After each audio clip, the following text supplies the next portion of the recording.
up, guys? It's Wolverine, Death Machine, Mr. GMSI himself, Brian Cage, and you're watching True Hill Heat. Who better? Nobody.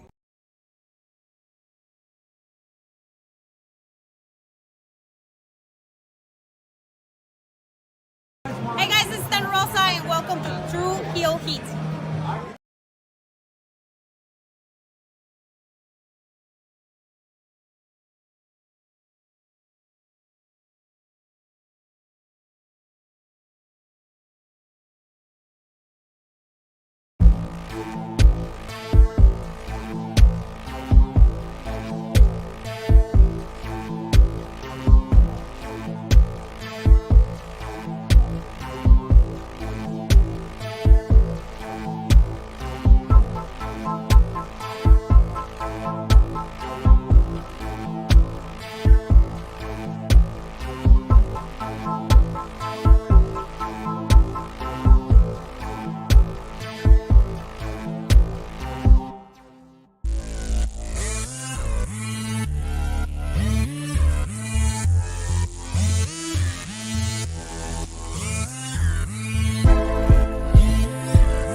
Hello.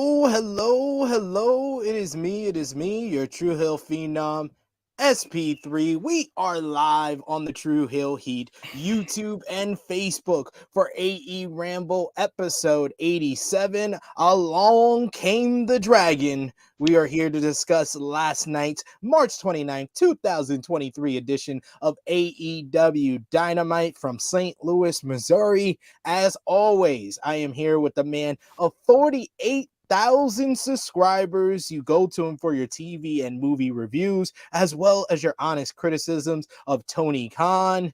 He had one disclaimer last week. How many will he get this week after what I thought was a great show? It is Jimmy Macram. It depends on how your fan base acts today. That's to be. I just give back the same energy. Well, we're all happy. I'm happy. We want to tell me Mox is a great wrestler. Things get a little contentious, we'll say. Weapon in hand, too. And Blackpool Combat Club, they better wear out Kenny as long as they can. Because Hangman's going to come out here. The thing that gets me is Romeo laughing in the background. That's the thing. Because I think that Romeo didn't realize it until you mentioned it last week. And I think that's why he's laughing in the background of that. Just great It's stuff. so horrendous. It's shocking. Love you, Mox. You're a great wrestler. You're a great performer. Best promo of the last night. Ooh.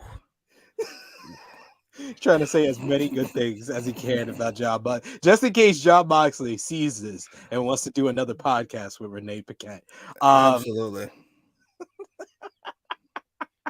We think that was a dumb thing for Punk to say, but we don't think he was lying, right? I don't know. I can't tell it. This whole Fair thing. enough. What did you think about agree. the whole? Yeah, let's start with that before we even get into the show. What did you think? Because we were riding high early on Thursday about the last week's AEW Dynamite, and then CM Punk was like, "Well, you know, just one more thing." After Dave Meltzer had his report, there probably shouldn't have even been a report, shouldn't have been a post on the Wrestling Observer message board talking about a storyline from 8 months ago. And CM Punk was like, yeah, well, you know, Dave, you're I'm a big CM Punk guy, but he kills everything with a rocket launcher. It's like Dave is, and then he takes the rocket launcher out to kill this roach, and he's shocked when he's blown off a hole in the floor. It's like, sir, this was all unnecessary. When he kills the family below him, that's what he does. He's trying to kill a roach on his floor with a rocket launcher, and he winds up killing a whole family that lived below him. And he's shocked that people are upset. Sir, all you had to do was say Dave is a liar and then moved on with your life. Instead, he went off on everything and everybody. This shit was hilarious. I'm such a fan. I believe every word he says. Mainly because I've been that angry before. You don't typically lie when you're that angry. You just go off. Shocked with the repercussions. Did you call your sister a dirty fucking bitch? Well,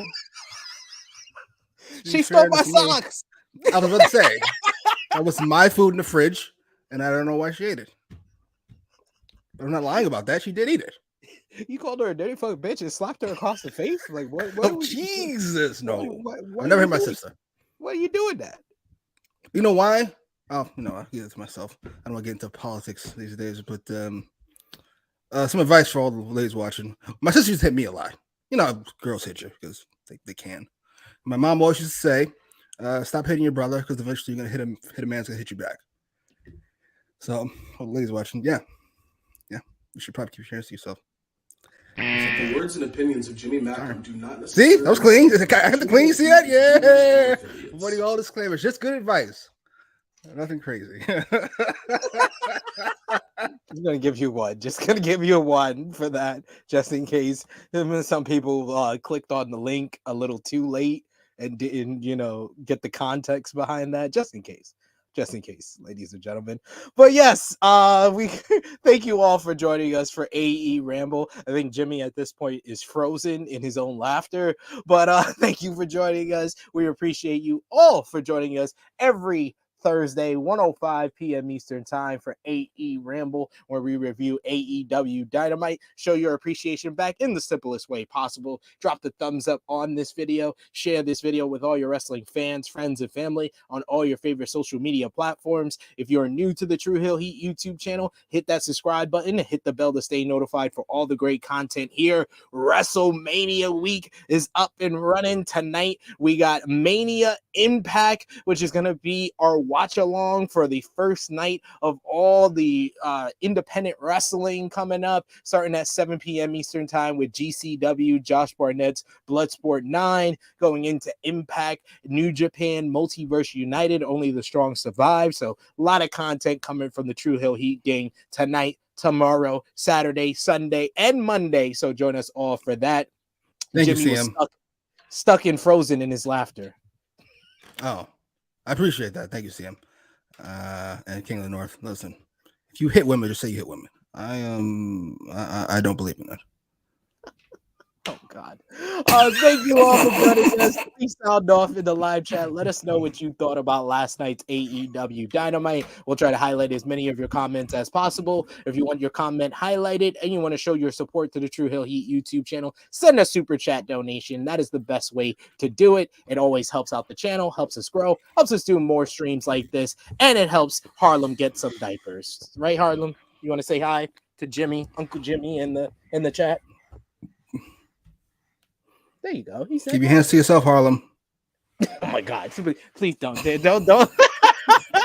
You should be giving her already. advice too. Absolutely. The brother should let her know. We got Dolores in the chat. We got Joey Hill in the chat. We got you, my boy Blue, in the chat. We got King of the North who says here for the player hater Jimmy show. Yes, that's the. Did you even watch last week? You only got one disclaimer last week. Yeah, you only got one disclaimer last week. I was proud of you. There you go. We got King of the North who says Punk saw Kenny versus Vikingo getting all this hype, and Punk said, "Not today, not today. No, not today." There you go. CM's defending you in the chat, saying not valid. Absolutely. I didn't see the. Yeah, this guy over there. Good advice. Yeah, absolutely. This motherfucker. You can tell this motherfucker does. He's probably light skinned. They're very aggressive. I think it's a inferiority complex. Any woman say anything to them, they're ready to go upside their fucking head.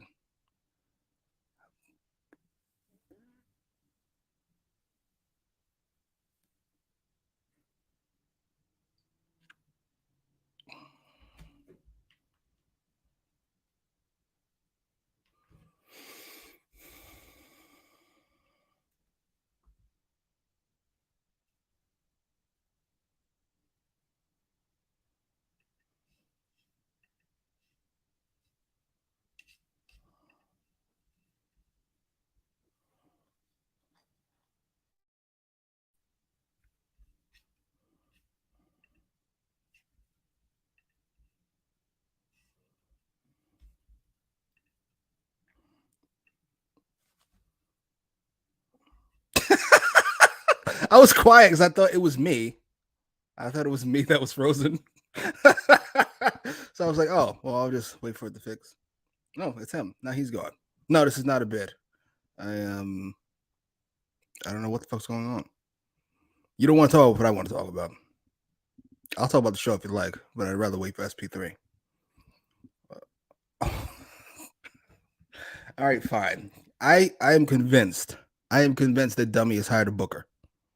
Now, listen, I don't care if I ever find out if he did or not. I don't care if it was reported or not. I don't care if he takes all the credit for the new booking.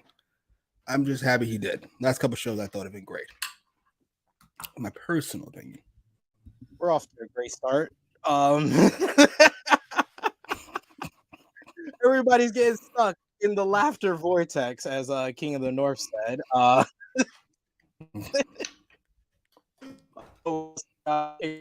You're saying true heel beat show with Jimmy. There you go. That's nice. Right there. Absolutely. We're talking about who's acceptable and not acceptable to hit. What? What did I miss? Giving you this? Oh, did he freeze again? Oh my God, you poor bastard. Oh, you're good. I hear you now. Okay, good. Yeah, that's my Wi-Fi. I think my daughter got mad at what Jimmy said and just said, "Oh well, fuck this." All I said is what my mother said. My mother said, "Keep your hands to yourself." It's essentially the point, because whomever may hit you back. Your brother has been taught not to because you're a girl. There you go. Well, like I said, sound off in the live chat. Sorry for the technical difficulties to start the show. Khalil says SP3 need to get out the shower. The internet sucks in there. I think he's throwing the towels in the back. That's hilarious. It does look kind of showery. It does? What? What are we doing? The tiles. The tiles. Or whatever that is. This is the same towels I have every week. What are we talking about? It's the same shower, I assume. I hope we're not switching showers randomly. I love it. But yes, let's get into AEW Dynamite last night from St. Louis, Missouri. What did you think about the crowd last night for AEW Dynamite? Fantastic crowd, though. That's not shocking. And we all know why.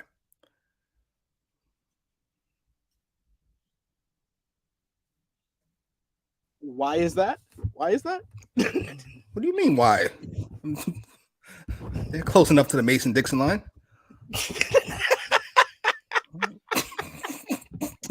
Fair enough. All right, but the show kicked off with Jungle Boy Jack Perry in action, following from the promo just a couple of weeks back with the 4 pillars. We had Darby starting off the show last week in the 6-man tag team matchup with his eyes looking forward to Double or Nothing. And this week we had Jungle Boy kicking off the show, going one-on-one with Matt Hardy along with All Ego Ethan Page. This match got a little bit of time. Unfortunately, no Stokely Hathaway. He's still recovering from the beatdown from last week. Yeah, I took away a star for this matchup because no Stokely Hathaway. Jungle Boy and Matt Hardy showing some respect to one another to kick things off. They had a nice little back and forth early on. Hardy being sent to the floor where he put a stop to Ethan Page trying to stop the potential Jungle Boy dive. The delay was long enough for Hardy to catch Jungle Boy on the dive with a side effect. At that point, we saw Sammy Guevara and Darby Allin both backstage watching this matchup, scouting the competition ahead of the potential 4 pillars matchup coming up at Double or Nothing, as we have predicted already. Then our boy Hook came out, got into some action, running interference for Ethan Page, who got involved in this match. Hook took him to the back in a fight, brawl on the outside, and this gave Jungle Boy the opportunity to hit a flatliner and then a charging, sliding forearm to the back of Matt Hardy's head to get the victory here. Jungle Boy is now 7-0 in 2023. But that wasn't the good part. The good part is what happened next. Right after Jungle Boy gets his victory, he is interrupted. His celebration, post-match celebration, is interrupted by none other than MJF, Maxwell Jacob Freeman, the AEW World Champion. MJF talks about how Jungle Boy interrupted his rebar mitzvah 2 weeks ago, and he said that was very a Kanye move. Wow. That popped me. That popped me. MJF said Perry had the audacity to say that MJF has had it easy in AEW. And he agrees. He says he barely wrestles, he collects a fat check, and he takes a private jet to beautiful Long Island, New York, which will be next week. Buy your tickets to AEWtix.com. MJF said Perry gave his blood, sweat, and tears to the fans, but they've never thanked him not getting an opportunity either. They start cheering for him. He says, too late. When MJF and Perry wrestled at Dave's place at Double or Nothing 2020, MJF realized he might have met his equal in wrestling. And he says that he gave him advice that he thought that Jungle Boy needed. And he asks his Jungle Boy if he remembers that advice. And Jungle Boy gets on the mic and he says that MJF told him to ditch his friends and look out for himself. MJF then mentions how Perry has hung out with Marco Stunted Growth, Dino Dooch, and Christian. Oh, that really worked out for you. Nice job there. He says AEW could have been the Jack Perry show, but 3 years later, MJF is holding the world title while Perry is still just Jungle Boy. Perry gets on the mic and he says that he wishes, he actually needs to be honest, and he says that he wishes that he could be a selfish, narcissistic piece of shit like MJF, but he says he's going to become the AEW World Champion his way and not wake up alone every day hating the person he sees in the mirror. A little callback to the MJF CM Punk rivalry. MJF congratulates Perry for taking 4 years to learn how to talk and calls him weak. And then he brings up Perry's real life girlfriend, Anna Jay, and he says that she also told him that he's weak between the knees. This leads to a brawl between the two men with Perry getting the better of it. He goes for the sliding forearm to the back of MJF's head, but MJF scurries away. I thought the opening matchup was solid with Matt Hardy and Jungle Boy, but this promo here really kind of it honestly, I wouldn't argue with anybody if they think that it should be Jungle Boy versus MJF after this promo, because they build it out very well. But what did you think? What are we starting with the match? Yeah. Can we admit Matt Hardy's done? Can we just admit that it's over? Can we just admit whatever? I don't know how long his shelf life has been, but he's hit it. And he probably hit it a while ago, and we all didn't notice because he was on Dark. No disrespect. I'm just saying. Jungle Boy's great. He's fun. He's very fun in the ring. He's gotten super comfortable in the microphone. He's even got these, like, I'm not sure because he has as an actor. He's got these, like, ad-libbed mannerisms. He's like, what did you say? You said, and I was like, oh my God, that was pretty good. I like that. Jack's got some moves. I'm gonna be honest. Out of the pillars, I think he's easily the best talker, not named MJF, obviously. And I think I'm changing my pick for the best star out of that group. I think I'm changing it from Darby to Jungle Boy, obviously not named MJF. Wow. Yeah, love Darby. He's very popular, but he'll be dead before he reaches his peak. Sorry. If you talk about the pillar with the most future outside of MJF, then yeah, I guess you are right there. Yes. Same thing with Sammy. Sammy puts his body on the line a little too much. So. Yeah, Sammy's unlikable. Again, don't listen. I'm not talking about real life. I don't know him in real life. He might be a great guy. He's unlikable on television. He comes across, and always has come across, douchey. Sorry, Jack, and not MJF way where it's like, ooh, more like, ugh, ooh, somebody please turn the channel. This is great. I love every bit of this, and I wouldn't mind seeing Jungle Boy versus MJF before the pay-per-view, but I don't need to see it as the main event of anything. Even with let's say Omega and Company versus Moxley and Company is the main event, I still need to see that on pay-per-view. Sorry. Love you. Not yet. That's fair. I'll pass. Not yet. I agree. Not yet. That's why I like the 4 pillars as the main event for now. I think that has enough storyline grass, and I feel like MJF kind of needs to do this. Needs to have like maybe a solo promo with each of the guys to go over stuff, because this accomplished a bunch of things. It put over Jungle Boy's growth in the last couple of years as a babyface and the underdog babyface that he is. It put over their rivalry. MJF put over Jungle Boy a lot in this promo, saying that he thought that he was his equal and stuff. And I thought Jungle Boy, I see people in the chat that like, MJF carried this. I thought Jungle Boy did a good job with his promo because he overcame those what chants. I hate the what chants with the passion, but we have seen, for example, on the other show, Charlotte Flair, who's been in this business a little longer than Jungle Boy, she could not overcome what chants, but Jungle Boy was able to. He said that, Romeo. I mean, he's right, but it wasn't me. The last thing you do is acknowledge it. Ever. You're really gonna wet me? Are you about to cry? You fucking focus on what you're doing here. Especially if you're a baby face, never acknowledge the what chance. Please don't. Don't. I mean, to be fair, it's not a difficult thing. I mean, it's not difficult. It's not an easy thing to do. You gotta change your cadence. We see Roman do it and other people do it. I'm shocked that Jungle Boy was able to do it. Go ahead. Jesus, I'm not doing this. I don't want to shit on that. I don't want to shit on Charlotte. I like Charlotte. She's really good. It's CM. It's a I know. CM and a blonde white woman. I was about to say I saw a blonde white woman.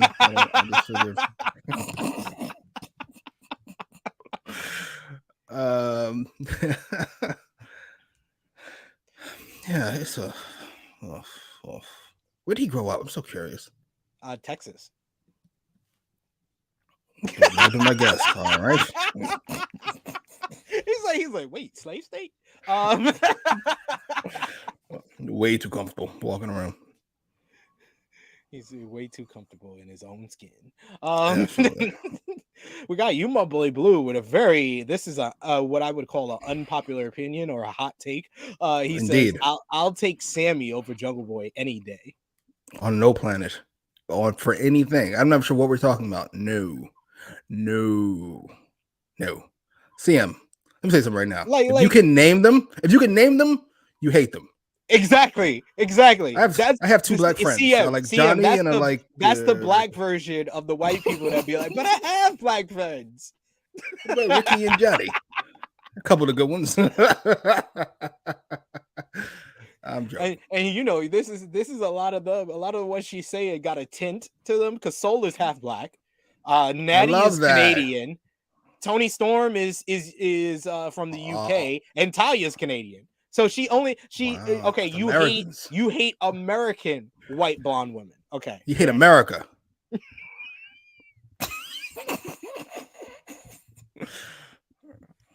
All right. America, fuck yeah. Marcus Ryan saying the what chants was annoying back then and even more annoying now. Yeah, I don't get it with AEW crowds. I get it with WWE crowds. Stone Cold just conditioned you to do it for the past 25 years or something like that. But with AEW crowds, they usually just listen to the people. Not even like MJF, who's a heel, gets the what chants. It's very true. I still don't get it. I mean, Stone Cold did that in 2002. It's 20 years ago. Like, what are we doing? What are we doing? I don't understand. It's not funny. It's not cute. Wrestling fans are awful. I've said it for years. I'm not gonna blame Austin for that. Though it's on his resume. Sorry, sir. Gotta take some of the blame. Marcus Ryan also saying, I think MJF will successfully defend the world title against Darby, Jungle Boy, and Sammy all in separate one-on-one matches. I don't think that's happening. I'd be here for it, but it's not happening. Sorry. Yeah. Yeah. It sounds like a cool idea, but it's not happening. I think they're very obviously building to this 4-way. We got in the chat. See, I'm still trying to defend herself. Who else is a push white blonde woman? No, why do they have to be pushed? Exactly. Exactly. Okay, you don't like pushed white blonde women. All right, fair enough. Fair enough. However you want to position it. You my boy Blue saying I just don't like Jungle Boy anymore. I did at first, but over time now I just can't. He annoys me. I actually like him more than I did previously. Yes, he's got so much confidence about himself, and like not that douchey kind of Sammy confidence. It's like an inner swag about himself. He's unfazed.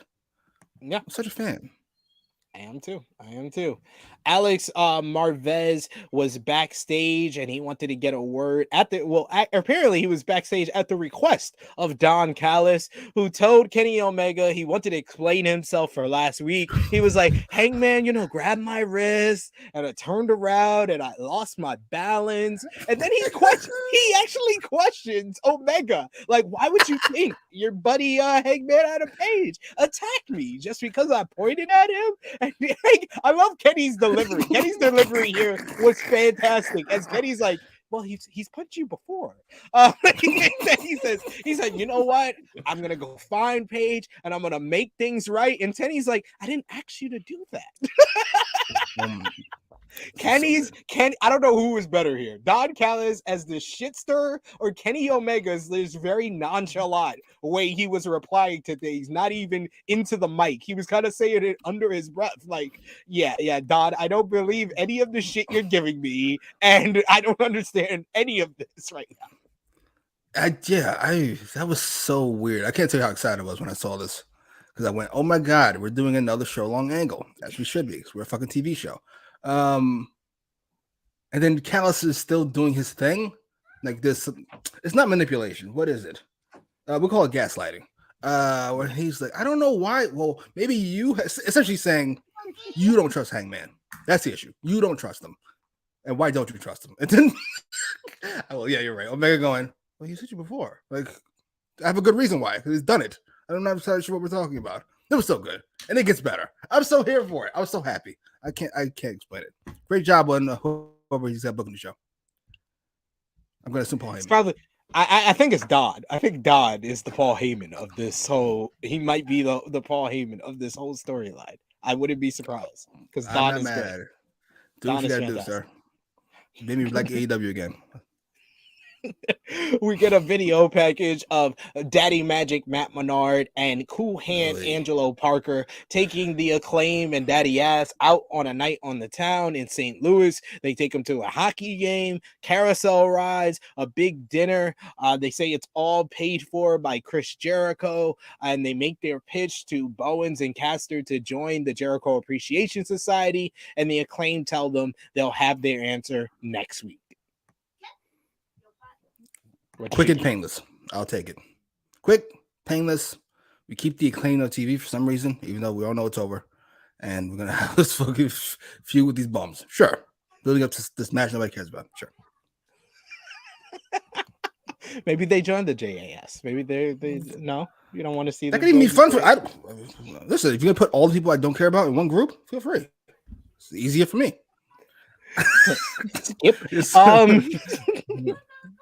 We got something very rare next, Jimmy.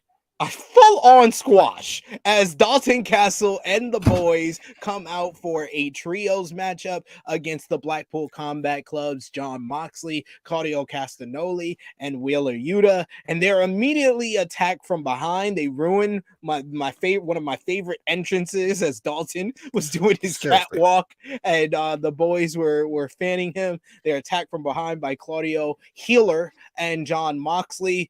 They beat him down on the floor.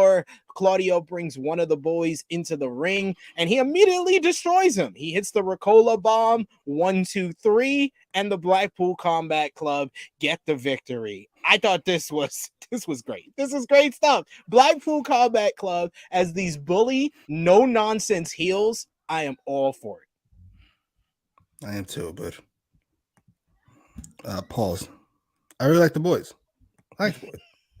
I like seeing their entrance. I like seeing new Gooey during matches. It's one of my favorite things. I was looking forward to this. But, yeah, but right. BCC is great. And this new gimmick, the proper use of the gimmick that we thought we were getting in the fucking first place is great. Indeed. We got in the chat Ashfanash. I haven't seen you in a while. What's up, buddy? He says, all right, what's up, True Hill Heat Wrestling family? Greetings, SP3 and Mr. Jimmy. So you get the Mr. You're Mr. Goddamn Jimmy. right. Mr. Jimmy. See, I appreciate respect being showed. Ringside Hub says it will be a 4-way championship match in Vegas. Looks like that. I hope so. Looks like that, yes. Marcus Ryan saying, I didn't care for Jungle Boy at first, but he grew on me. He still needs to hit the gym, though. He does. Slowly but surely, though. He looks like he's getting a little bigger. Yeah, Slowly he does. but surely. He does. Marcus Ryan saying you could tell Kenny Omega feels more comfortable now on national TV. Him and Cobb killed it as expected. Let's get into that portion here. We had a nice another video. We had a video package to hype a middle match, not even the main event, the middle match of the show. A video package highlighting Kenny Omega and Vikingo from last week, and then it transitioned into the story of Kenny Omega versus Jeff Cobb, showing the highlights from New Japan and their interactions and their promos. Do this more. Do this. This immediately made the upcoming match more important, and it made the main event more important from last week. This all feels like common sense to me. I'm not entirely sure why we're getting this now. Is this how long it takes? How long did it be around? 4 years? Yes. I guess that's when the novice stuff wears off. 4 years. That's when you get good at college after you leave. No, you get into the groove of things in your senior year. In the senior year, you start acing everything after getting like B's and C pluses, a couple of A's sometimes. But yeah, it's good. I'm gonna be quiet. I just really hope the rating's good this week because I'm assuming that's why we got it this week because the rating was good last week. I'll take it. There you go. Alex Marvez is backstage with Hangman Adam Page, who informs us following the attack from the Blackpool Combat Club last week, Nick Jackson suffered a separated shoulder, while Matt Jackson has suffered a partially torn bicep. That one is definitely real. It's been confirmed. Marvez asks who he thinks attacked the Young Bucks last week, and Page is like, well, obviously it was BBC. Not BCC, BBC. We know what his favorite porn is. Interracial like a motherfucker. You know, he looks up the interracial for him and the wife. Don Callis at this point enters the picture and he apologizes for falling down last week. And he says that he wants to settle things and he extends his hand as Hangman is thinking it over to shake Don Callis's hand. In comes the BBC or BCC, Blackpool Combat Club, Moxley, Claudio, and Wheeler attacking Hangman Adam Page from behind as Callis is still standing there with his hand extended. John Moxley finally notices Callis standing there and he tries to offer him a handshake and Moxley blasts him with a forearm and apparently Callis hit a lighting rig and that's why he comes up bleeding afterwards. No. I was like, apparently, no, he got actually rushed to the hospital. Apparently, that's the story. That's the story they're giving us. Who's giving us? That was reported by PW Insider. Oh my God! Would you all watch the show? Would you watch the show? How he gets hit? He reaches into his sleeve. They literally cut away from him to go to fucking Hangman and Moxley, and then they cut back to him. He's busted open. How long you guys been watching wrestling? What's the matter with you? Apparently, he had a lighting rig and he had a dent in his forehead. Oh, that's what the fuck. Apparently, then that's what he came. He gave me $1. I saw him. I swear, I've seen him. So my parents told me. Oh, well, okay. Who am I to call your parents liars? Who are you to call Mike Johnson a liar? What are you talking about? I'm not calling him a liar. I'm calling him an idiot. Fucking Tony Khan fed up some horse shit. He went, yeah, that sounds right. What the fuck's wrong with you? He's like, sounds good to me, sir. Sounds good to me.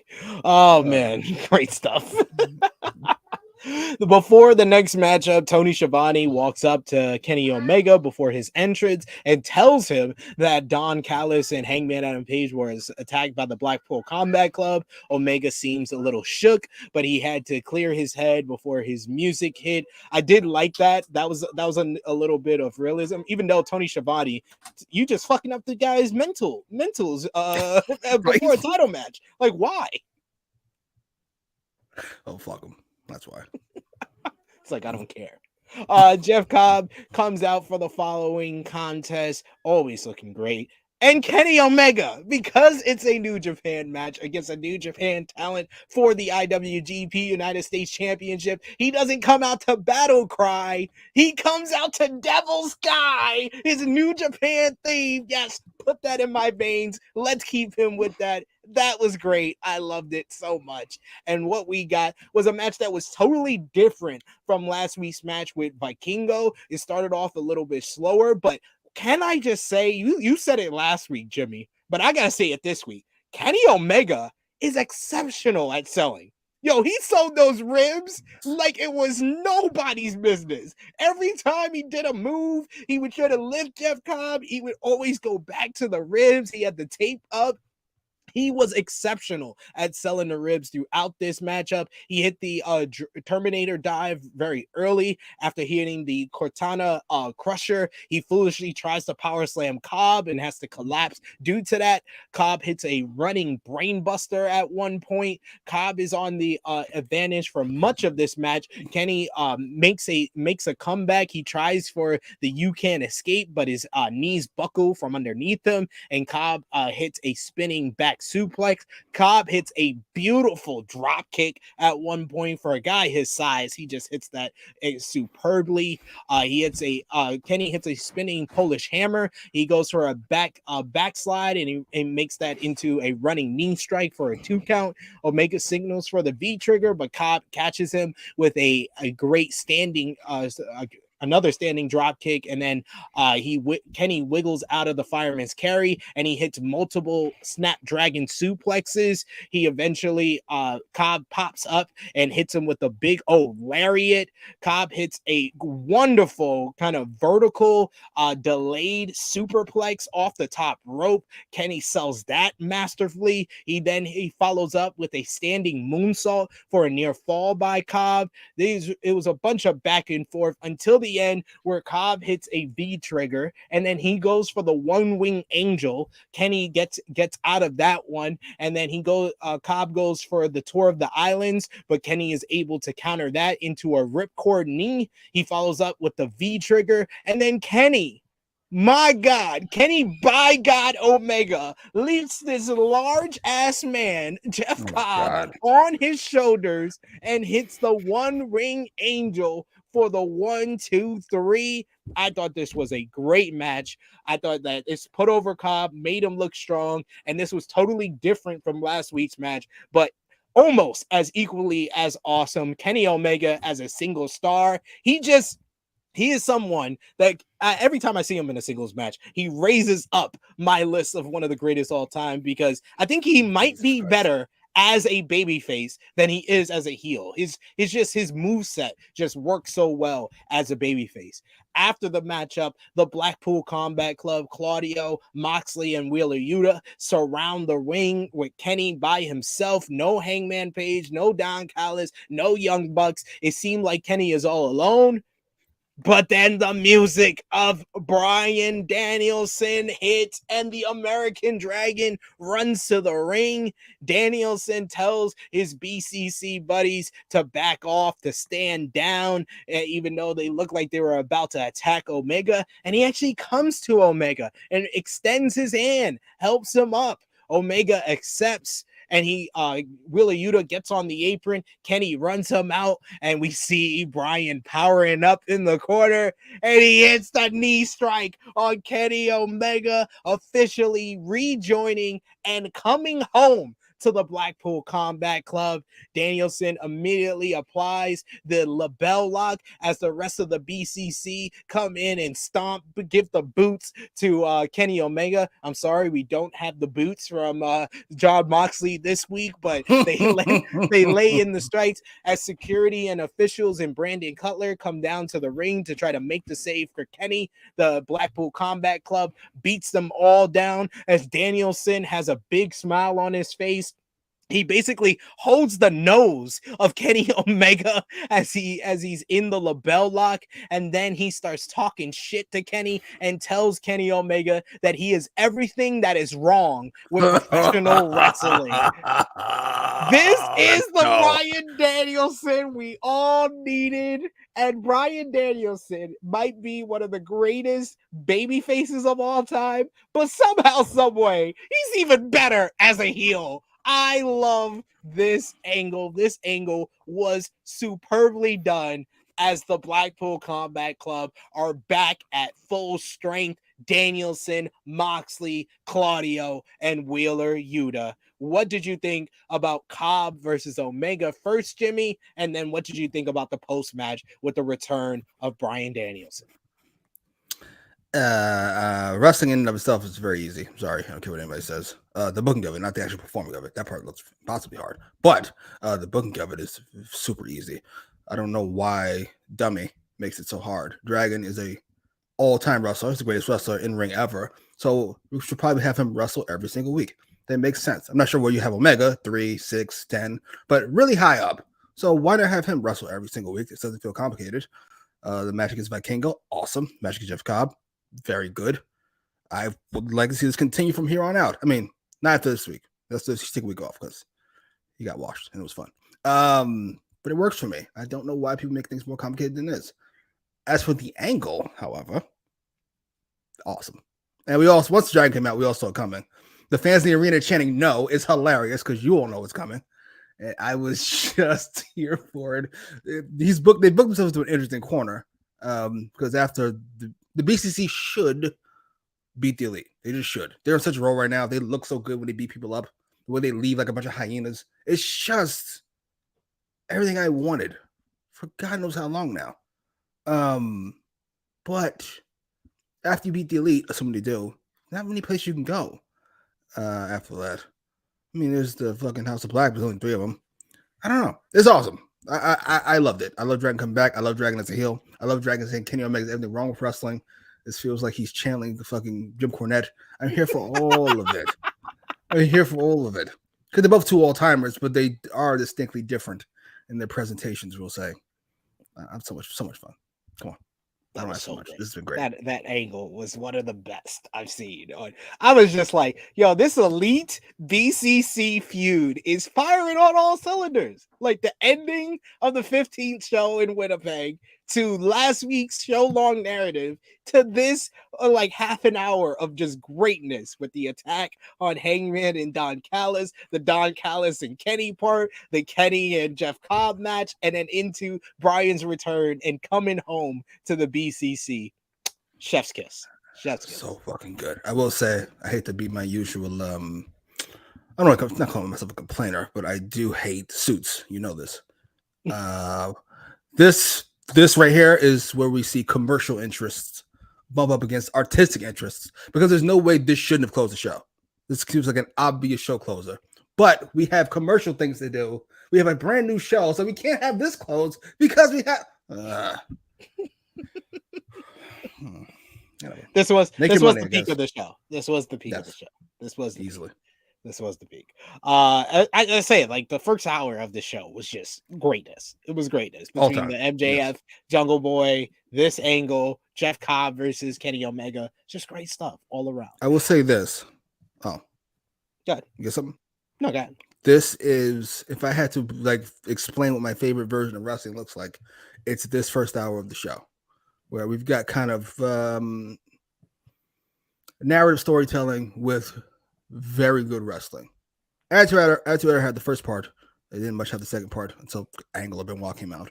And AEW has frequently had the second part, but has never had the first part. I don't care what anybody says, unless it was CM Punk. And we're getting both the last couple of weeks, and I'm very excited.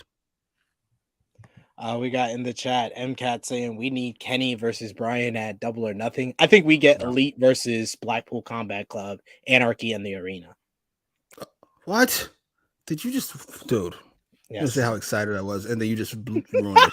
You cannot. Ruined it. No, it was great last year. No, it was great last year with a lesser stable in the Jericho Appreciation Society. Listen to me. what you have here in the BCC, or BBC, whichever you prefer, what you have here, you cannot dilute it with their nonsense. You have to let them do their thing, which is wrestling stuff. We don't do goofy things with the BCC ever. You've just rehabilitated it. Do not ruin it with anarchy in the arena. That was their idea. That's Moxley's idea. What the fuck does that have to do with anything? I don't give a fuck what Moxley is. So what? So fucking what? And Michael Jordan's a terrible GM. And LeBron James bringing all. I don't care what these people think. Just do what you do, which is talk and fucking stop people up. Yes. I don't need anything else. Please. What are you talking about? Stomp awfully. What are you talking about? Weapon in hand, too. And Blackpool Combat Club, they better wear out Kenny as long as they can. Hangman's going to come out here. I get a kick out of it every time. I know John Moxley probably looking at this show and just like, but don't push me. That's Tupac. That's the only thing this episode was missing. Stokely.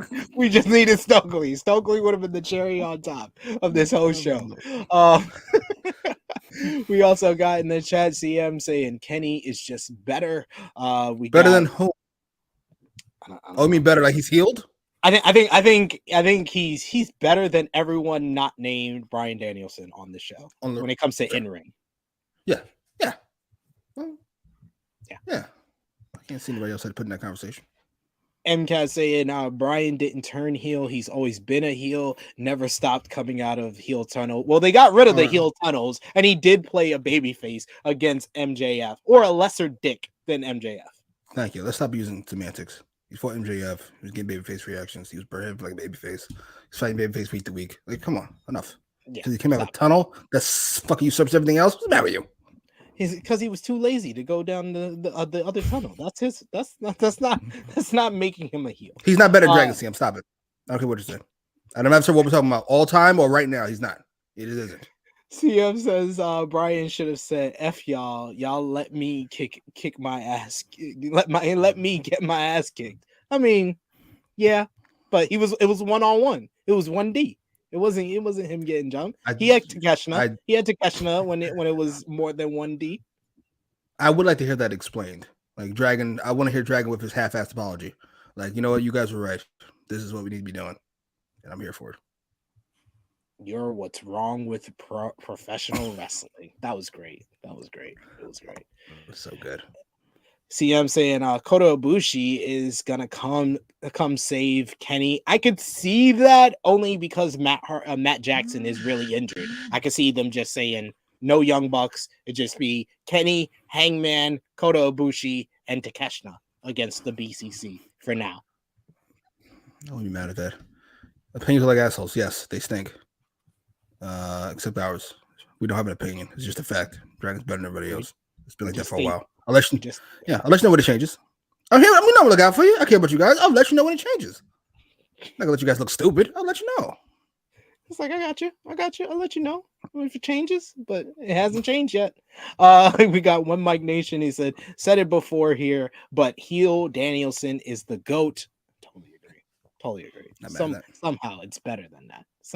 Somehow he's better than even what he is as a babyface. It's crazy to me. We got Kid Get Money with Kid Sends Money super chat donation. Thank you so much, good brother. He says, whooping ass and flexing on him. The Jags gonna do the same thing to the AFC South next year. Love Kid Get Money with the consistency. Absolutely. And consistently disappointed with his Jaguars. Poor bastard. Don't do that. Good luck, sir. Don't do that, Skip. Why you gotta do that, Skip? Why you gotta do that, Skip? We got Marcus Ryan who says BCC versus the Elite Blood and Guts is where it's heading most likely. If it is gonna head to Blood and Guts, it needs to be the end of this multi-man rivalry. The end of the not the start.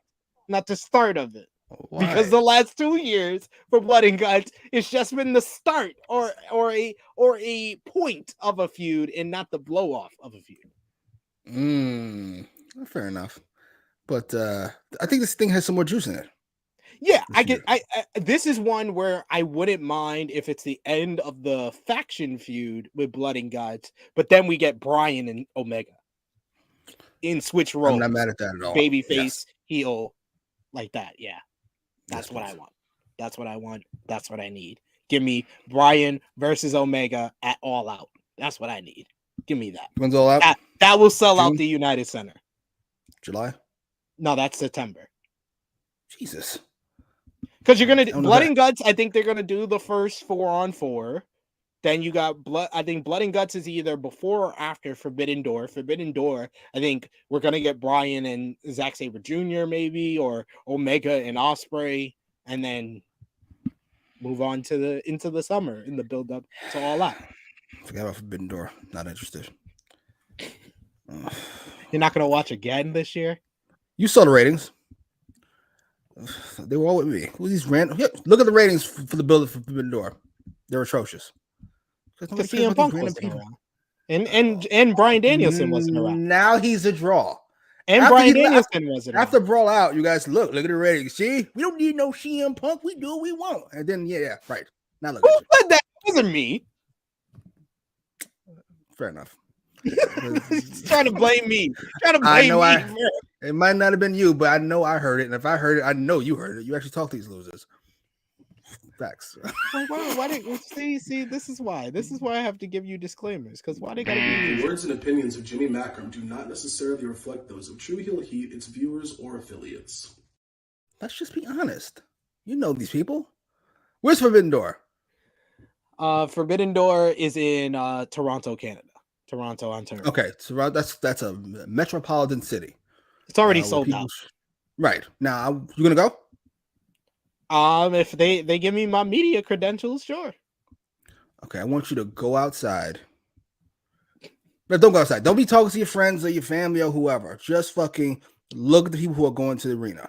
It's in the summer. It's gonna be 90 fucking degrees. Watch how many fucking people are in cutoff jeans, a shitty wrestling t-shirt, a trench coat with a fucking wrestling replica belt. Just look at how many people are that way, wearing trench coats in 90-degree weather. And you tell me wrestling fans aren't fucking losers in mass.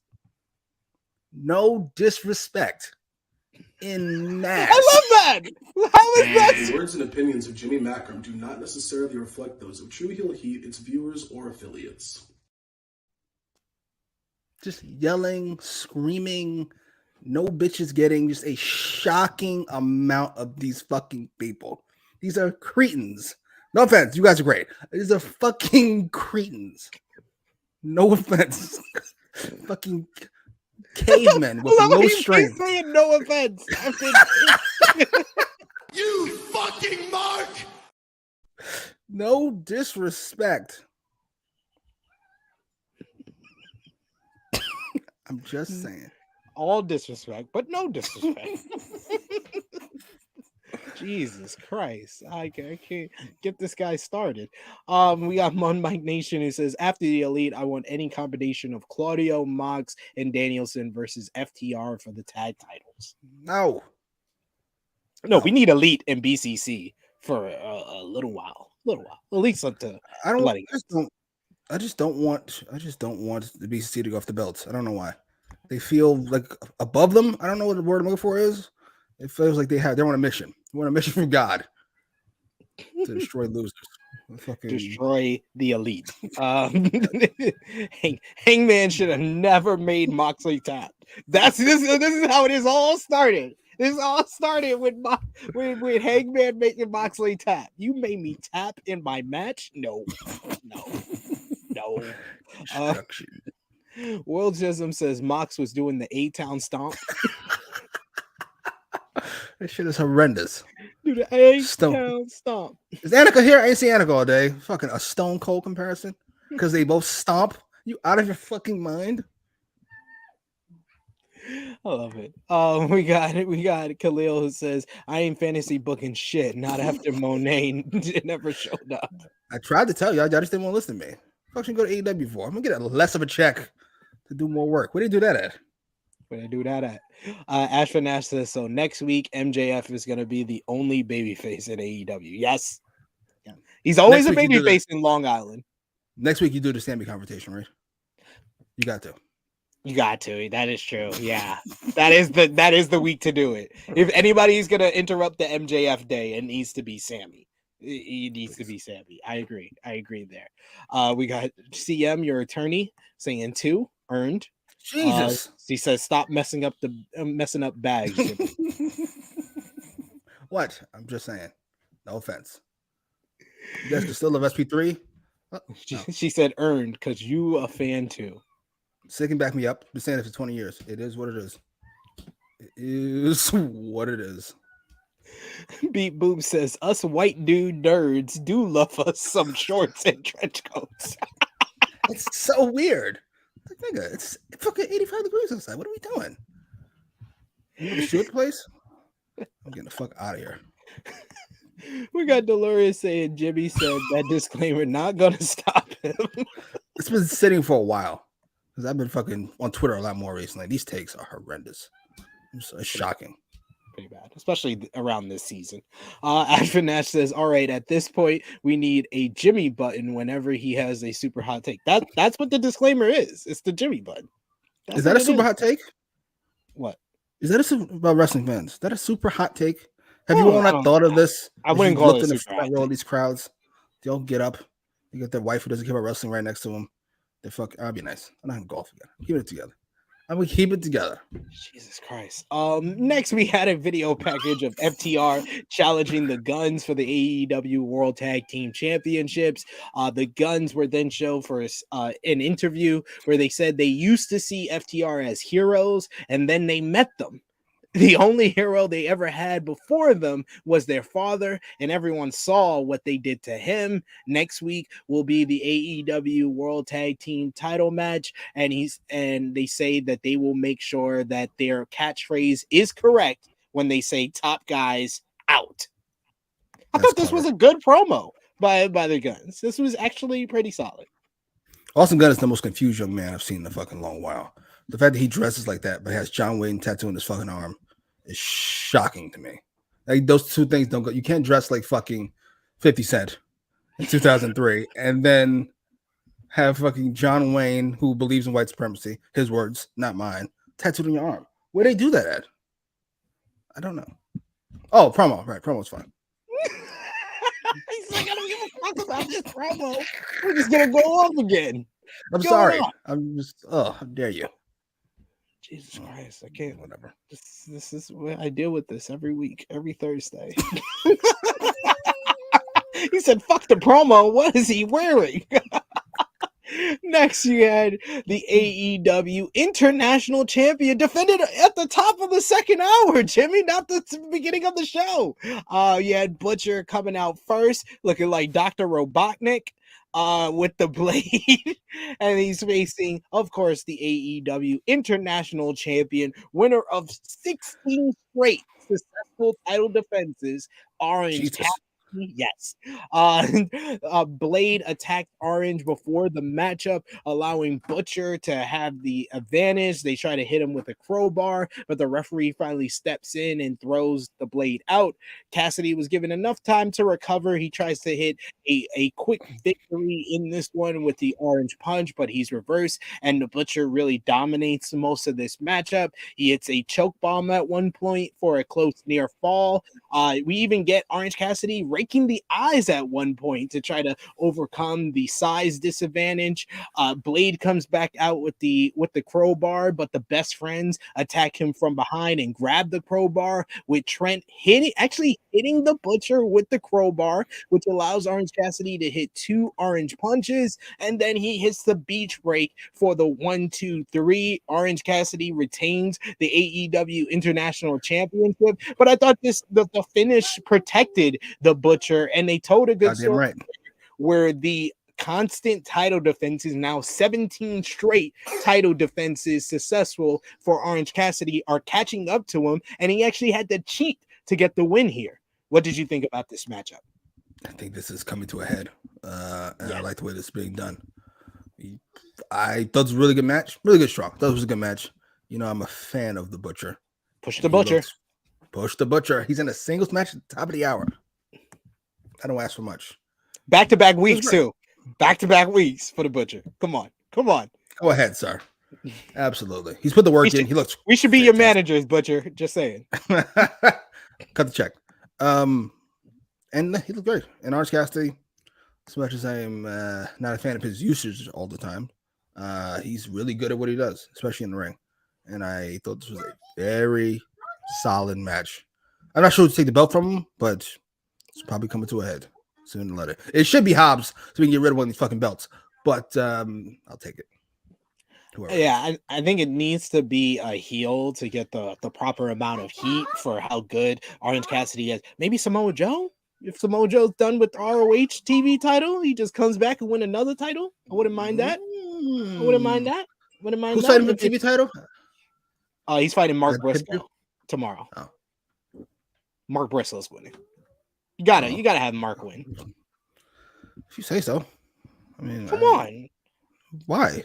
You're not a Briscoes fan? Come on. I love the Briscoes, but that's kind of there's no more tag team.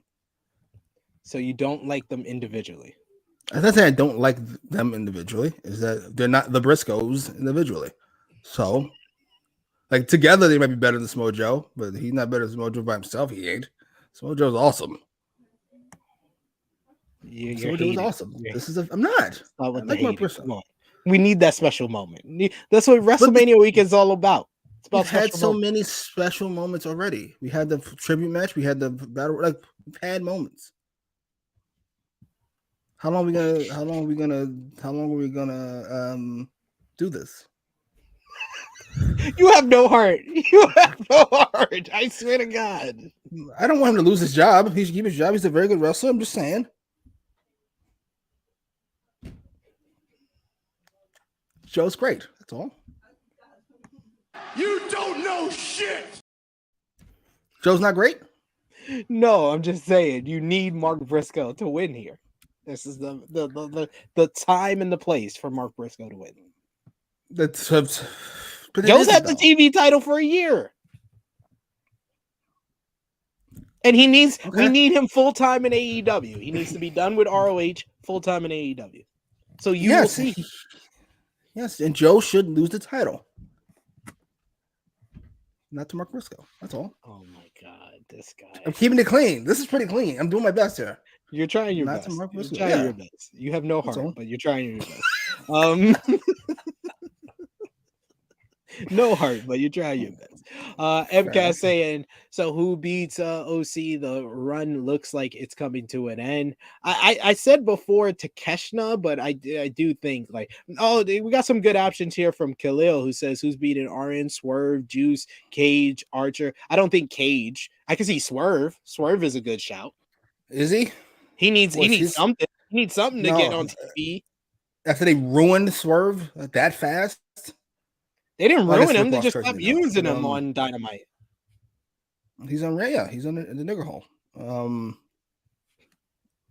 I love that. You push the black people at a time slot. There's no black people home to watch on a Friday night. Fucking idiots. He's getting all his black people advice from fucking Austin Gunn. There's no black people watching at fucking 10 p.m. on a Friday night. At the club drinking some Henny. Sure, Swerve. Let's go, Swerve. It could be fun. I like that. We got CM, your attorney. Just tell you, move on, Jimmy. Just shush. I did my best. I think we made it, right? That was pretty good. Yeah, I didn't have to give you a disclaimer. It says y'all demonetized. Wow, Jimmy. Which part? Swerve or fucking I don't know. I love Dolores saying, Jimmy, don't get in trouble. You keep running around that trouble. Yeah, I'll do my best. Just saying. Not a Friday. You're not a fan of Mark Briscoe, apparently. I like Mark Briscoe. But you talking about beating Samoa Joe for the TV title after a year-long reign?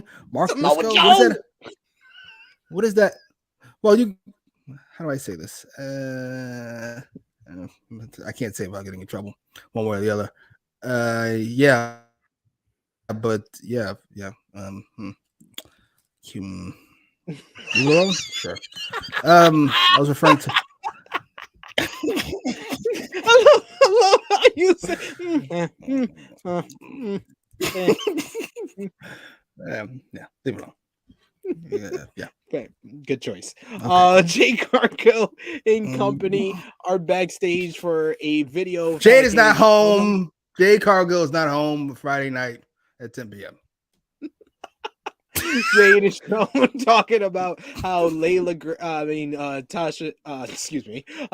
Valkyrie laid out Layla Gray and Mark Sterling with the Jaded, which is really the road to Valhalla, breaking Sterling's nose in the process. Of Valkyrie has a match on Rampage, and Sterling will have his legal processor with him to handle things. That outfit is wild. Jade's outfit she has on right there. That is a wild outfit. Good Lord. I'm a fan. I'm just saying. Like, that's wild. I'm a fan. Want to reiterate, I'm a fan. I'm a fan of her. I'm a fan of that outfit. This was fun. It's kind of silly and stupid, but it's better than nothing. Better than running on the treadmill she's been on, I guess. Right. Yeah. She said sure. that. Yeah. She said it. Yeah. She said it. Yeah. Yeah. Shout out to Tootie Lynn, who was the legal processor. I don't know if they're planning on Taya Valkyrie giving her the Jaded in St. Louis. She gonna probably get booed because Tootie Lynn is over with the independent fans in St. Louis. Jesus. All right, fair enough. And Dolores giving you advice. Give it a year, Jimmy, before you say it. Well, how long has it been since the passing? It's been just 2 months. It's been 2 months? Yeah. Jesus. January. He Just passed feels away like in long. January. Early January? No, January 17th, the middle of January. So 2 months and 2 weeks. It was a very sad thing, but we had the tribute show. The kids are okay, which I thought was, I think everybody fucking thought was fantastic. I would hope. Yeah. Now the kids are okay. We can't open up a little bit. What? What is wrong? I'm asking he was like, I don't have permission to say this. like I can't say this until just asking a question. How long do you have to wait? She said a year. That's outrageous. You're like the person. You're like a person that okay. The kids are fine. Now I got this long list of stuff I've been meaning to say about this whole thing. That's all. There's not a whole bunch of awful things. Like Mark Briscoe's fun. That's all. But like a woman who's fun, just because she's fun doesn't mean you want to make her your girlfriend or your wife or something. She's just fun. That's all. I'm not gonna stop my entire life, aka Samoa Joe, for you. What are we doing? You compared Samoa Joe to your entire life. You gonna stop fucking these bitches? Not for you. No.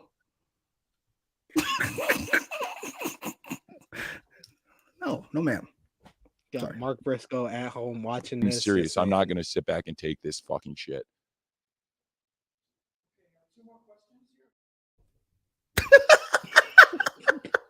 I never heard the 2 more questions part of that. That's hilarious. Two more questions. As he's mid, look at her. Anybody want to say anything? What? You want that smoke?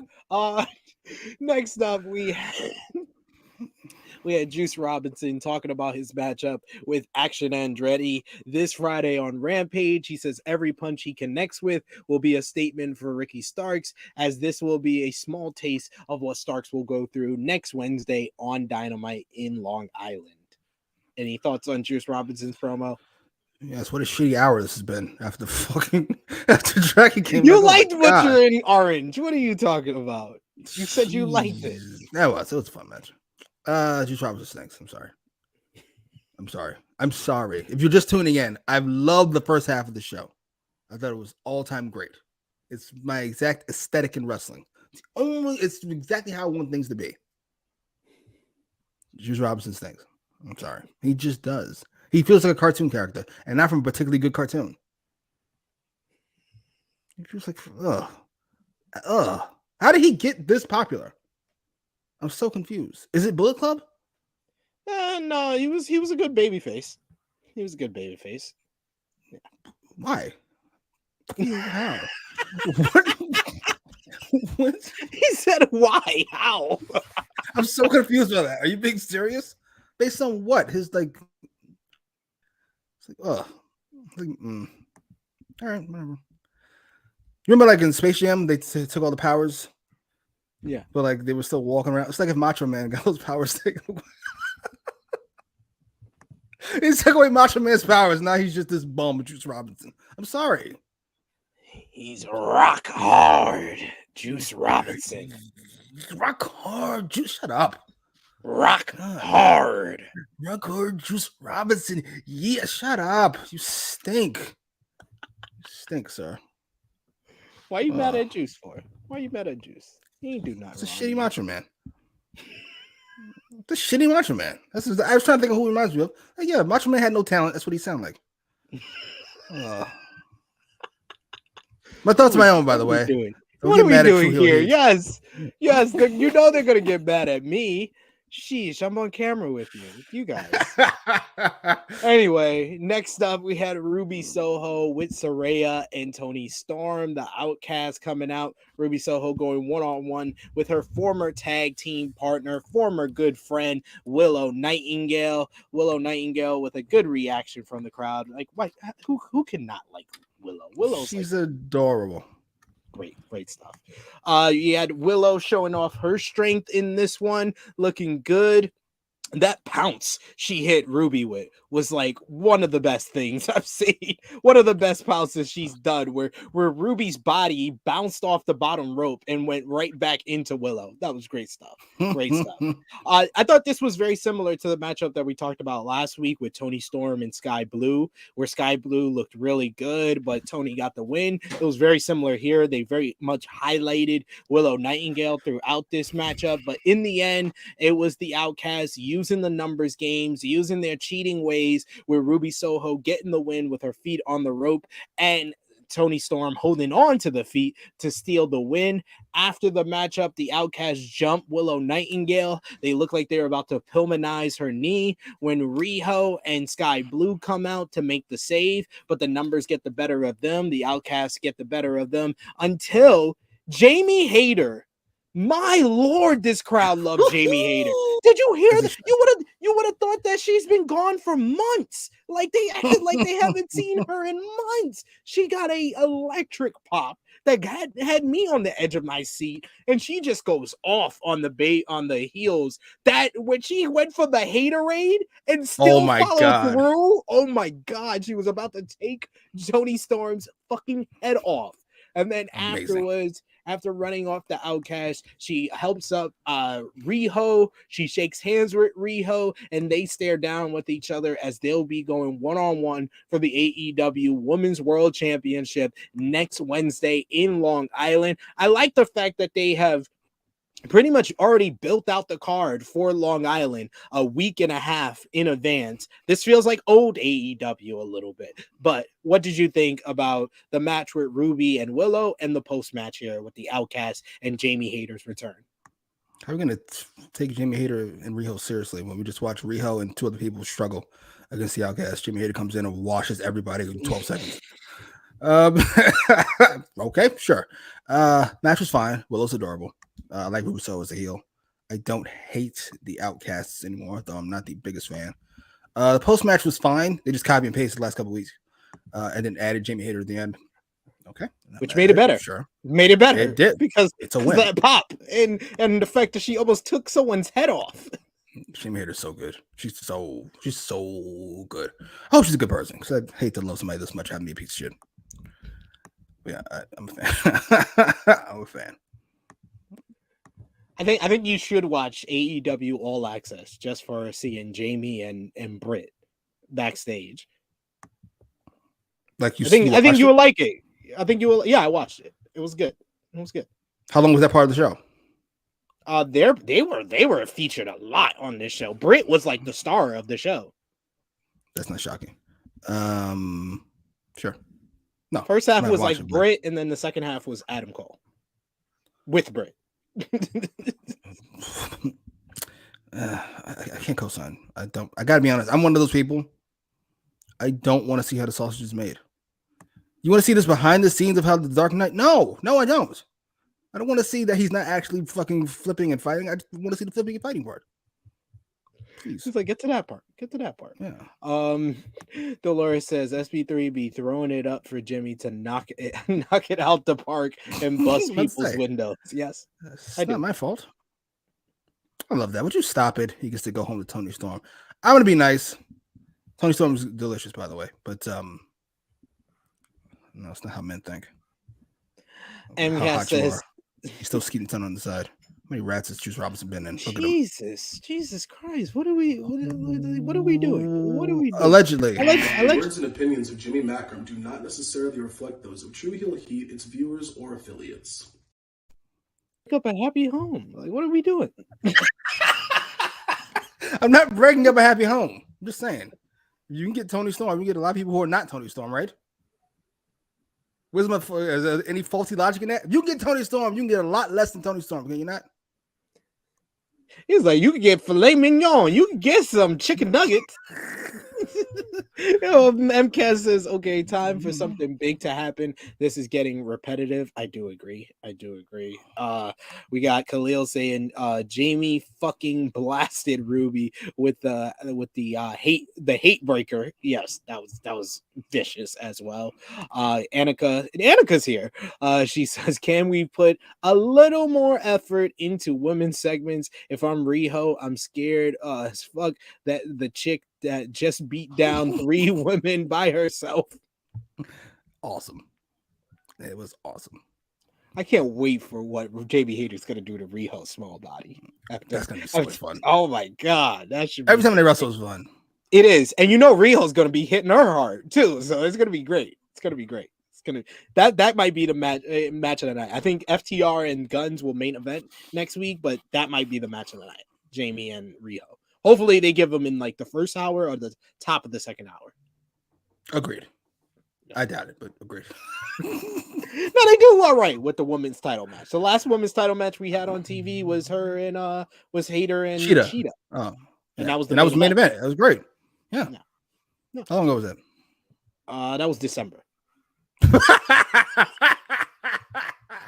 Yeah, I'm sure everything will be fine. We got Marcus Ryan. It says, as small as Riho is, who would run away from her if she doesn't have the pipe? Yeah, I was confused why she didn't bring out the pipe this week. Like, that should have been and once again, why, just like I said about Sky Blue, Willow, why are you not coming out with your friends? Because I need to run out afterwards. You got an angle to run. Makes us all look dumb. Sorry, Jesus. We got MCAS saying Hobbs will be on Battle of the Belts. I think so, as well as we had a quick video package after this highlighting Powerhouse Hobbs' recent TNT title defenses against Penta and Phoenix. And he tells us that March 24th in his hometown of the Bay, San Francisco, California, it was Powerhouse Will Hobbs Day. And Hobbs said that the TNT title is never leaving his waist. He was so much better without QTV here. Of course he was. It's an awful angle, and I hope they dropped it, but I doubt it. Who told him Hobbs can talk? Hobbs is fine. What? Yeah. We know why. Yeah. Behind every successful black man is a random white heel. Dolores says Brit was like, online people are mean to me because the Thunder Rosa stuff, then roasted Rosa on camera. Yeah, she did. Did she? She did that on All Access. She literally was like, people are trying to make me out to be the bad guy and stuff. Like, the reason why you're the bad guy is because you're blaming a Tony Khan decision on Thunder Rosa. Thunder Rosa, clearly in the promo when she said that she was injured, was trying to relinquish the title. Like, they even played it back on the show, and she was like, I am relinquishing the AEW Women's World Champion. And then it was Tony Khan who decided the interim championship was the thing to do. It was not Thunder Rosa who decided to do that. What did Baker say? Baker just said, "Oh, she is she's supposed to be here, and when I was the champion, I wanted to be everywhere, and my back hurts. I have back pains, but she says her back pains is too hard for her. Then she was basically gaslighting other people to join her. Like she had Tony Storm was like, oh yeah, I know she can't be at work, but she's going to seminars and she's traveling from city to city. I was like, you can be injured and still do that. Like Austin had a broken neck in 1997. He was showing up to every episode of Raw. Absolutely, that's a great Tony Storm. CM was championing earlier. The only one who didn't join in was JB. JB was the only one that was quiet in that scene on All Access. Saraya even came in and was like, "Yeah, I don't understand the interim thing. If you're not healthy enough to be here, then you shouldn't be the champion." Oh my god, that is so gross. That is Saraya in particular. That's gross. Wow, that is what we call a Tony Khan hit piece. Absolutely, that's what we call show back up. Otherwise, I'm gonna bury on my fucking TV program. Well, she's gonna be on. They showed the clips of the rest of the season. She's gonna actually be on the show, Thunder Rosa. Talking to Dummy, I assume.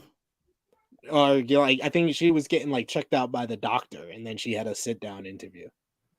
That's wild. That's wild. They buried her on TV. You talking about fucking Britt Baker burying her instead of Tony Khan? How about fucking Tony Khan burying her? You should bury Thunder Rosa on TV. This is a hit piece. Oh, that's so gross. I'm sorry. I'm not the biggest Thunder Rosa fan. That's gross. It was. B Booth says Britt was shooting and working. She definitely was. Damn shame. I was like, ugh. I don't know if I'm comfortable watching this. I'm listening. I'm waiting for CM to tell me about how great Tony Storm is. She's a good person and one of the blondes she likes. I'm waiting. Anyway, I know she's got the heat for Baker. I want to hear about the heat for Tony Storm. I'm waiting for her. I want to hear it. Let's keep it coming in the comments. Last call for super chat donations because we just got the main event left to talk about. The main event was, of course, the return of Adam Cole, baby, after 9 months out with 2 concussions in less than 3 weeks.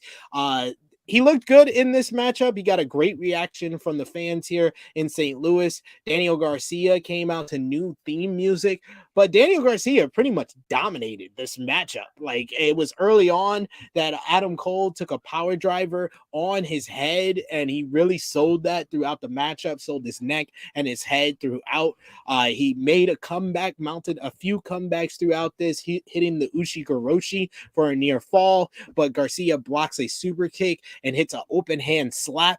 They trade high boots with one another, but Garcia hits a high angle German suplex. He goes for the Dragon Tamer at one point, and Cole has to fight to the ropes.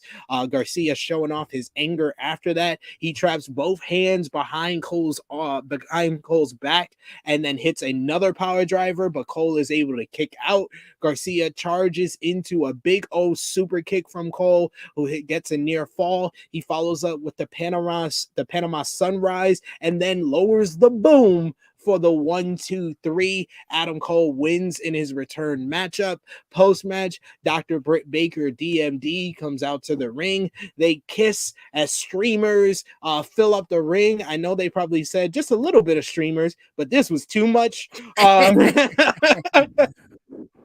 Chris Jericho's music then hits as Adam Cole is celebrating the victory, and he comes out. He helps Daniel Garcia to the back, but then he slightly glances over his shoulder, but doesn't look directly at Adam Cole. He helps Garcia up the ramp and once again slightly looks over his shoulder as Adam Cole and Dr. Britt Baker celebrate in the ring. I thought the matchup was solid. It was pretty good. It wasn't great. It wasn't Adam Cole showing that he's still one of the best in the world. It was more about him selling and Garcia really dominating this matchup. So I was a little disappointed by that, but like I said, Adam Cole did look good overall. What did you think? I can't believe this closed the show. That's what I thought. I get why, because we've got to slurp our corporate overlords. But it was fine. I like Adam Cole. I like Daniel Garcia. They both hit the gym, but you know what?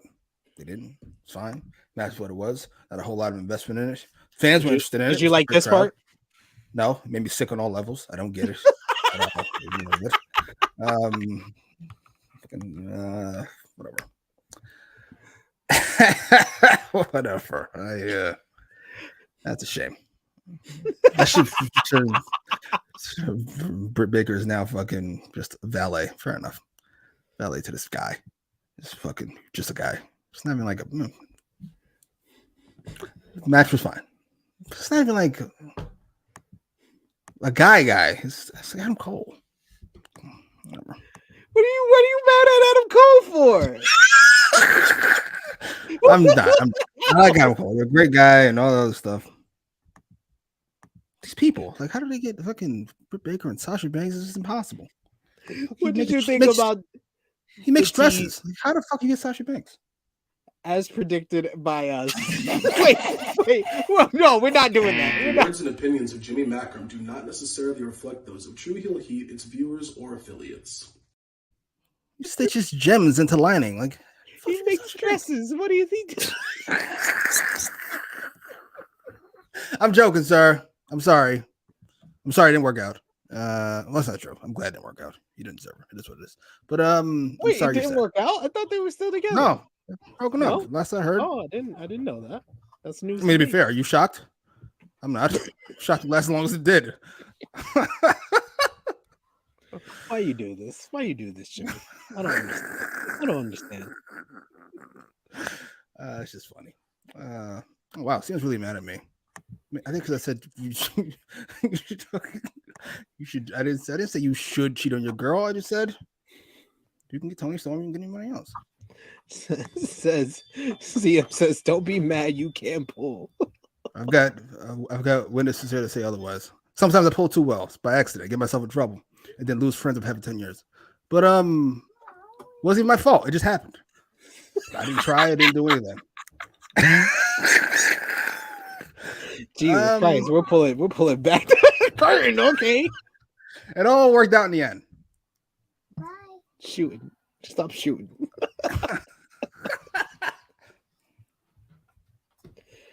Oh man, you can't work shoot. You just have to shoot every single time. I'm Romeo, so mad. Romeo says Cole's return match should have been saved after the All Access episodes aired. They're building up to his return on the show, and it would have hit more if the match was a culmination of the show. Well, yeah, but then you have to do it next week, right? No, he's saying after all the episodes. Jesus. Well, I think that's a little. There's 6 weeks. How many episodes? Oh, yeah, that's not. Oh, it's only 6 weeks. Thank God. Yeah. Sure. You know what? When's the pay-per-view? Double or Nothing is May 28th. Maybe. No. I don't hate that idea, but it's not the biggest deal in the fucking world. Yeah, it's not. I don't think it's that big of a deal, and I don't think they want to wait that long too. You already had to wait since he came back in January. Like, sheesh. Right. Can I get my check now? Thank you. Exactly. He wanted to be back in the ring at Full Gear from that first episode. Jesus. Well, fair enough. Wrestle. I get it. I'm a big Adam Cole guy. That's what they. I like Adam Cole. He's very talented. Very talented young man. There you go. We got Romeo saying, "Just make sure you pull out." Okay. Always. There you go. Sid right now is listening to the consequences of his actions. But it worked out. He's got two. I was gonna say he has 2 great kids, though we only ever see one, so I can only assume they're both great. I mean, that's the good. Let's wrap things up here, Jimmy. Let's put everyone sound off in the live chat. Give us a thumbs up, thumbs down, thumbs in the middle for AEW Dynamite for March 29th, 2023. Jimmy, let's put our thumbs in the middle. Thumbs up, thumbs down, thumbs in the middle for this week's episode in 3, 2, 1. thumbs up across the board from both of us. Out of 10, tell us what you gave the show. Give us your match of the night, MVP and LVP in the chat as well. Jimmy, let's start with you. Out of 10, what did you give the show? I'm trying to decide between 8 and 8.5. I'm gonna go for 8.5. That's exactly what I give it. I give it 8.5 out of 10. Very good show, especially that first hour. The first hour was a hit.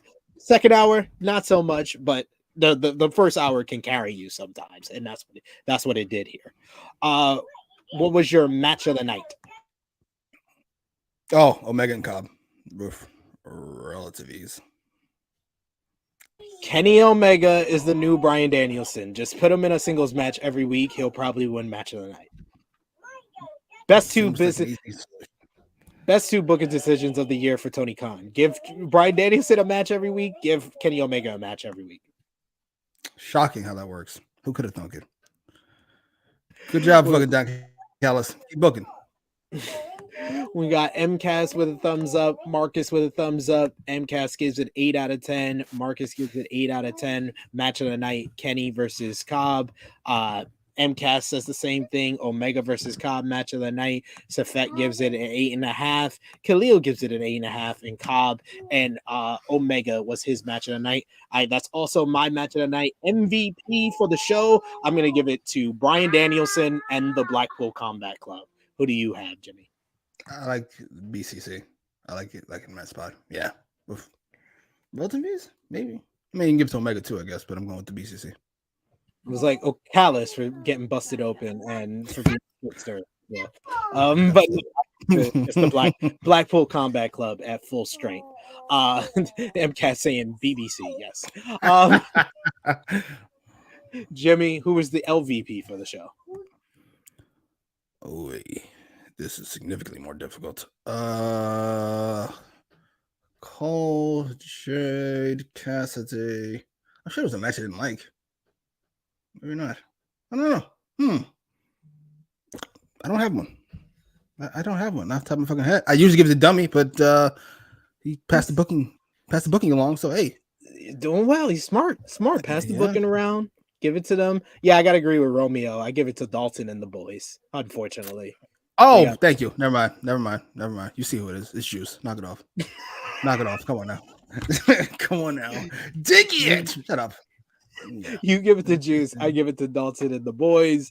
But that brings us to a close on another edition of AEWramble. Jimmy, thank you as always. Let the people know where they can follow you on social media. What you got going on your channel, sir? I don't want you to follow me because you all have terrible opinions. It bugs me. That's not true. At Jimmy Macram on Twitter and Facebook and Instagram and YouTube, where we watch TV shows and movies. Let's see. There you go. You can follow me on the Twitter machine at TrueHillSP3. Follow the gang, Facebook, Twitter, and Instagram at TrueHillHeat. Patreon.com/TrueHillHeat. Right now, you got my Raw report for this week. You got plenty of content over at Patreon.com/TrueHillHeat, as well as Twitch.tv/TrueHillHeat Gaming. Earlier today, we had our ROH Super Card of Honor preview with myself and Scott E. Wrestling, breaking down the card for tomorrow night, 7 p.m. Eastern Time, 4 p.m. Pacific. Super Card of Honor. I'm very much looking forward to this show, so definitely check out me and Scott E. Wrestling with our review from earlier today. Some really good stuff, some really good predictions, trying to decide if Eddie Kingston is going to have the boyhood dream come true tomorrow night. Also check out Multiverse United preview from yesterday with Chris G, Ness, and Jay News, breaking down the card for tonight. We got tonight at 7 p.m. Eastern Time, 4 p.m. Pacific. We got Mania Impact, watching the first night of all the craziness for WrestleMania weekend. The fellas are going to be watching GCW Josh Barnett's Bloodsport with Kota Ibushi versus Speedball Mike Bailey. Ring of Honor ROH on ROH TV on Honor Club with Vikingo versus Blake Christian, Athena versus Emi Sakura, and Impact at New Japan Multiverse United, Only the Strong Survive, with Hiroshi Tanahashi versus Speedball, Jeff Cobb versus Moose. So a lot of great content up on there. You could join us on Saturday for True Hill Heat. 219 at 10 a.m. 10:05 a.m. Eastern time, going into NXT Stand and Deliver watch along at 1 p.m. Eastern, and then WrestleMania 39 Night 1 at 8 p.m. Eastern. So we got Who's that blonde? That's Tiffany Stratton. She any good? Yeah, she's really good. She's the future. Okay. Yes. Oh, Jesus. All right. Yeah. Very much like Mandy Rose. Yeah, a little bit. Yeah, a little bit. Mandy, Charlotte hybrid a little bit there. Yeah. On point. But yes, and we got Friday Night Warriors tomorrow at 7 p.m. Eastern time as well. So plenty of great content. Hit the subscribe button, hit the bell to stay notified for all the great content we're going to have for WrestleMania week. Of course, like this video, share it with your friends. And if you're watching on demand, let us know in the comments down below what you thought about this week's AEW Dynamite. Thank you so much to Jimmy. It is me, your True Hill Phenom, SP3. This has been AEWramble, episode 87. Along Came the Dragon. We are signing off until